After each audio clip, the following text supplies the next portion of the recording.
సంతోషం మాకు, మా రాష్ట్ర ప్రభుత్వానికి, అధికారులకు, ప్రజలకు కూడా ముఖ్యంగా తెలంగాణ అక్క చెల్లెలకు చాలా సౌకర్యంగా కలిగినటువంటి ఉచిత ప్రయాణం ప్రభుత్వం ఏర్పడ్డ 48 గంటల్లోనే ప్రారంభించినాం. దీన్ని విజయవంతం కావడానికి మా ఆర్టీసీ డ్రైవర్లు, కండక్టర్లు కూడా చాలా శ్రమపడ్డారు. వాళ్ళకి అభినందనలు. 251 కోట్ల జీరో టికెట్స్, 8500 కోట్ల విలువ కలిగినది మేము ఆర్టీసీ తరఫున అందించగలిగినామంటే మా సంస్థకు సంబంధించినటువంటి ఒక ఇట్స్ ఎ గ్రేట్ థింగ్గా భావిస్తూ ఉన్నారు మా వాళ్ళంతా. గ్రేటర్ హైదరాబాద్ పరిధిలో మొత్తం కూడా ఈవీ బస్సులు తెచ్చే ప్లాన్ చేస్తున్నారు కదా. ఈ రోజు 65 లాంచ్ చేశారు.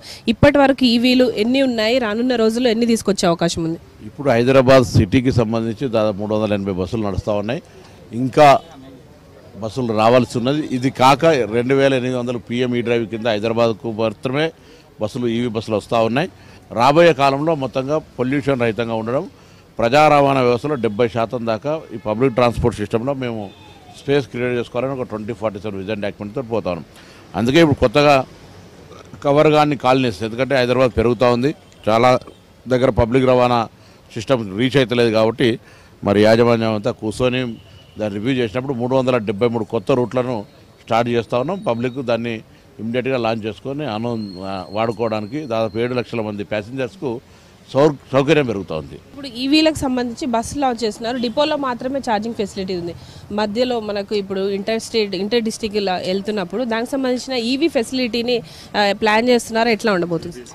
అది కొంత బేసిక్ ప్రాబ్లం ఉంది. ఇప్పుడు మనం సపోజ్ కరీంనగర్ టు హైదరాబాద్ అనుకోండి, bus travel time 2 hours to 3 hours అయితే ఛార్జింగ్కు మళ్ళీ సమయం తీసుకున్నట్టయితే ఇబ్బంది అవుతుంది. కాబట్టి నాన్ స్టాప్నే రావాల్సి వస్తుంది. మధ్యలో ఛార్జింగ్ ఏదంటే ఛార్జింగ్ టైం పోయి ప్యాసింజర్ వెయిట్ చేయడు.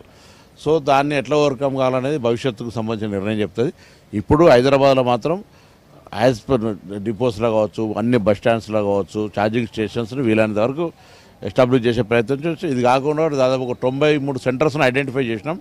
వాటిని కూడా వాళ్ళని రెడ్కో వాళ్ళతోటి కొంత ప్లాన్ ఆఫ్ యాక్షన్ తోటి ముందుకు పోయి ఛార్జింగ్ స్టేషన్ పబ్లిక్ కన్వీనియన్స్, అంటే ఇంతకుముందు కూడా CNG బస్సులు వచ్చినాయి కానీ వాటికి గ్యాస్ అవైలబుల్ సెంటర్స్ లేకపోవడం వల్లనే వాటి పోయినాయి.